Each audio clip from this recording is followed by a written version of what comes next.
శ్రీ గురుభ్యో నమః శ్రీ మాత్రే నమః. Welcome to VMK astro new world channel. శ్రీ విశ్వావసునామ సంవత్సర ఉగాది శుభాకాంక్షలతో తులారాశి వారికి ఈ యొక్క ఉగాది రాశి ఫలాలు ఏ విధంగా ఉండబోతున్నాయో చూద్దామండి. ముఖ్యంగా విద్యార్థులకు ఏ విధంగా ఉంటుంది, అంతకంటే ముందు ఈ యొక్క ఆదాయ వ్యయాలు ఏ విధంగా ఉన్నాయి, రాజపూజ అవమానం ఎంత ఉంది, విద్యార్థులకి స్టూడెంట్స్కి ఎలా ఉంది, కాంపిటేటివ్ ఎగ్జామ్స్ పార్టిసిపేట్ చేసే వారికి ఎలా ఉంది, ఎంప్లాయీస్కి ఎలా ఉంటుంది, వ్యాపారస్తులకు ఏ విధంగా ఉంటుంది, ప్రేమ వ్యవహారాలు ఏ విధంగా ఉంటుంది, వైవాహిక జీవితం స్త్రీలకు ఏ విధంగా ఉంటుంది, రాజకీయ నాయకులకు ఏ విధంగా ఉంటుంది, అదేవిధంగా ఇన్వెస్ట్మెంట్ ప్రాపర్టీ సంబంధమైన విషయాలు, ప్రయాణ సంబంధమైన విషయాలు, ఆరోగ్యం, రెమెడీస్ ఇవన్నీ కూడా చూద్దామండి. తులారాశికి అధిపతి శుక్రుడు. తులారాశిలో చిత్త 3-4 పాదాలు, స్వాతి 4 పాదాలు, విశాఖ 1-2-3 పాదాలు, మొత్తం 9 నక్షత్ర పాదాలు ఉంటాయండి. చంద్రుడు కనుక తులలో ఉంటే వారి జన్మరాశి తులారాశి అవుతుంది. ఎవరికైతే కనుక పుట్టిన వివరాలు నమోదు చేయలేదో, జన్మజాతక చక్రం తెలీదో అలాంటి వారి కోసం ఏంటంటే వ్యవహార నామాన్ని బట్టి రాశి ఫలాలు చూసుకునే విధంగా ఉంటుంది. సో ఇక్కడ చిత్త 3-4 పదాలకు సంబంధించిన వారు ఏ లెటర్స్ వారు వస్తారయ్యా అంటే రా రి అనే పదాల పేరు మొదలవుతుంది వారు చిత్త. స్వాతి అంటే రు రే రో త ఈ లెటర్స్ తో మొదలవుతుంది వారు.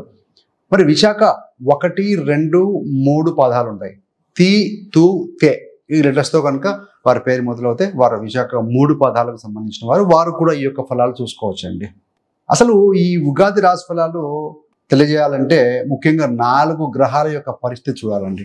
గురు, శని, రాహు, కేతు.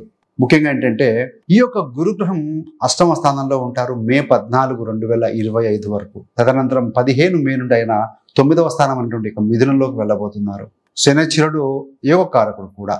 వీరికి కేంద్ర కోణాధిపతి కావున ఆయన కుంభరాశిని వదిలి 30 మార్చి నుండి మీన రాష్ట్ర స్థితి పొందబోతున్నారు 6వ స్థానంలో. మరి రాహుకేతుల విషయానికి వచ్చే వరకు రాహు 17 మే వరకు కూడా మీనంలో ఉంటారు. 18 మే 2025 తేదీ నుండి 1.5 సంవత్సరం పాటుగా కుంభరాశిలో 5వ స్థానంలో ఉండబోతున్నారు. రాహుకేతులు సంసప్తకంలో ఉంటారు కాబట్టి ఈ యొక్క కేతు కన్యా రాశిని 17 మేన వదిలి 18 మే నుండి సింహరాశిలో స్థితి పొందబోతున్నారు. ఈ యొక్క తులారాశి తులాలగ్నం వారికి 11వ స్థానంలో లాభంలో కేతు ఉండబోతున్నారండి. సో ఇవి గ్రహస్థితులు, పెద్ద గ్రహాల యొక్క స్థితి. ఆదాయం ఏ విధంగా ఉంది, వ్యయం ఏ విధంగా ఉందయ్యారంటే తులారాశి వారికి ఆదాయం 11గా ఉందండి. సో గత సంవత్సరం కంటే కూడా సోర్స్ ఆఫ్ ఇన్కమ్ అనేది పెరగబోతుంది. మరి ఖర్చు ఎంత ఉందంటే 5గా ఉంది. సో 11 ఆదాయం ఉంటే 5 ఖర్చుగా ఉంది కాబట్టి మల్టిపుల్ వివిధ మార్గాల ద్వారా ఆదాయ మార్గాలు అంటే ఆదాయం పెరుగుతుంది అని చెప్పాలి. మరి రాజపూజ్యం అవమానం ఎలా ఉంది అంటే 2గా ఉందండి. 2 రాజపూజ్యం ఉంటే 2 అవమానంగా ఉంది కాబట్టి దాని గురించి పెద్ద అవసరమే లేదు. మరి ఫలితాలకు వెళ్తే విద్యార్థుల విషయానికి వచ్చే వరకు ఎవరైతే కనుక విద్యార్థులు కాంపిటేటివ్ ఎగ్జామ్స్ రాస్తూ ఉంటారో వారికి తప్పనిసరిగా మంచి ఫలితమే వస్తుందండి. 6 అంటే కాంపిటీషన్. సో 6లో ఎవరు కూర్చున్నారు? శని. సహజంగా 6లో శని కానీ రాహు కానీ ఉంటే మంచి ఫలితాలే వస్తాయి కాబట్టి వారికి బాగుంది. మరి 5వ స్థానంలో రాహు ఉన్నారే కాబట్టి ఏంటంటే పీజీ విద్య, డిగ్రీ స్థాయి విద్య ఇలాంటి విద్యలు అభ్యసించే వారు ఏంటంటే కొంత ఫోకస్డ్గా ఉండాలి, ఈ యొక్క దృష్టిని సాధించాలని చెప్పవాలి. కాకపోతే విదేశీ ప్రయత్నాలు ఎవరైతే చేస్తూ ఉంటారో, విదేశీ ధ్యానం చేసి విదేశాల్లో విద్యను అభ్యసించాలి అనుకునే వారికి మాత్రం మంచి అవకాశం ఉంది. ఈ యొక్క గురుగ్రహం 3వ అధిపతి 9వ స్థానంలో ఉన్నారు కాబట్టి సో ప్రయత్నాలు త్వరగా మొదలు పెడితే అవి కూడా సక్సెస్గా ముందుకు వెళ్తాయి అని చెప్పవచ్చు. మరి అక్టోబర్ నుండి ఈ యొక్క పరిస్థితులు మీకు అనుకూలంగా ఉంటే అవకాశం చాలా బలంగా ఉంది. మరి వృత్తిలో ఉన్నవారికి అంటే జాబ్లో ఉన్నవారికి ఏ విధంగా ఉంటుంది అని అంటే ఈ సంవత్సరం మార్పులు చేర్పులు కాస్త ఉంటాయండి. జాబ్లో ట్రాన్స్ఫర్స్ కావచ్చు, బదిలీలు కావచ్చు ఉండే అవకాశం ఉంటుంది. మరికొంతమందికి ప్రమోషన్ తీసుకొని కూడా బదిలీలు అయ్యే ఛాన్సెస్ ఉన్నాయి. మీరు కనుక ప్రమోషన్ ప్యానల్లో ఉంటే డెఫినెట్గా అలాంటివి అందిపుచ్చుకుంటారు. సీనియర్స్ తోటి సత్సంబంధాలు నెరవేర్చుకోవాలి. సో వారితోటి మంచి ర్యాపో మెయింటైన్ చేయాలండి. ఉద్యోగంలో వారి యొక్క సహకారం చాలా అవసరం కాబట్టి కొత్త అవకాశాలు వస్తాయి. జూన్ నుండి ఈ యొక్క సెప్టెంబర్ మధ్యన పర్టికులర్గా ఈ బదిలీలు ట్రాన్స్ఫర్స్ అనేవి జరగడానికి అవకాశం ఉంది. మీకు వృత్తిపరంగా ఆర్థికపరమైన అవకాశాలు మెరుగుపడతాయి గ్యారంటీగానండి.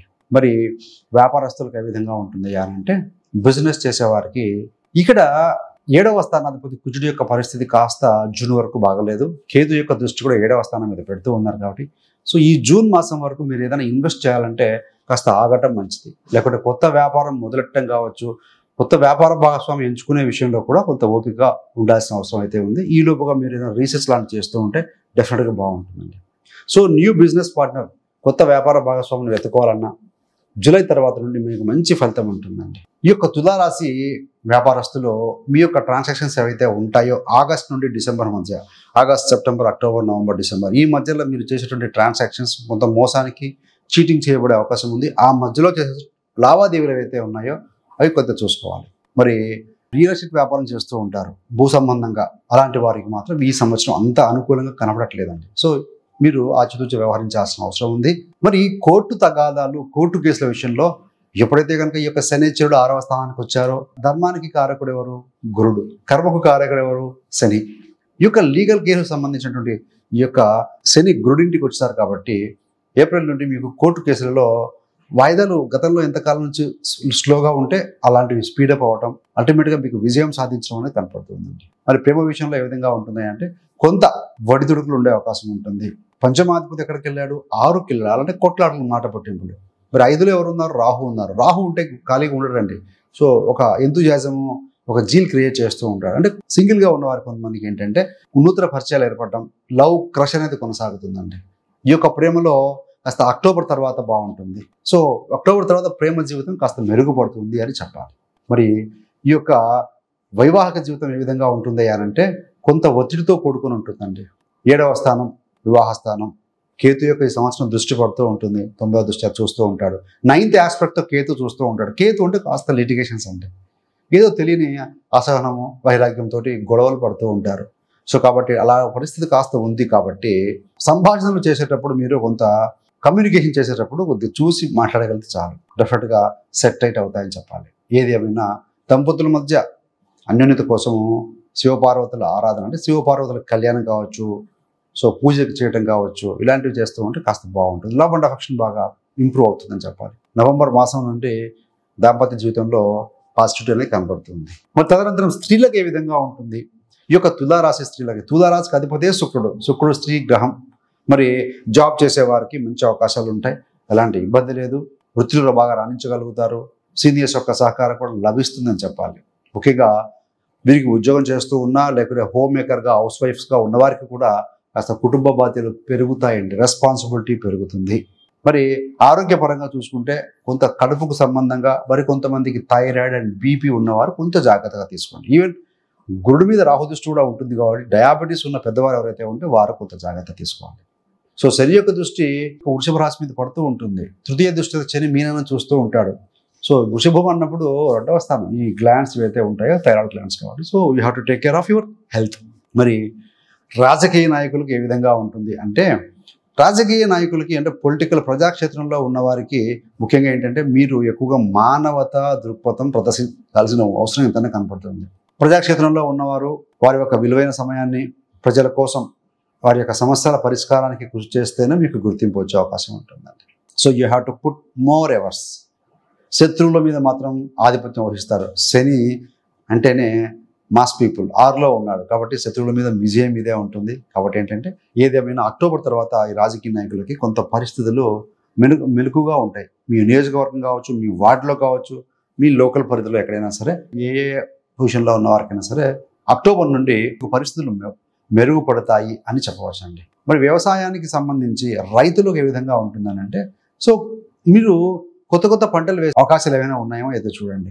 మొదటి 6 నెలలు కాస్త నార్మల్గా ఉంటుందండి ఈ సంవత్సరం వ్యవసాయదారులకి, తర్వాత కాస్త మెరుగుపడుతుంది అని చెప్పాలి.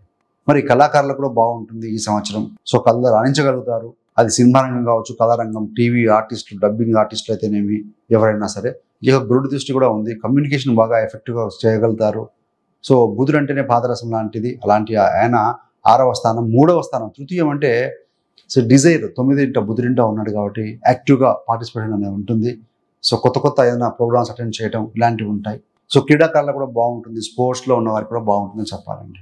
మరి తులారాశి వారికి సంబంధించి ఆరోగ్యం ఏ విధంగా ఉంటుంది అంటే, health is very very important కదా.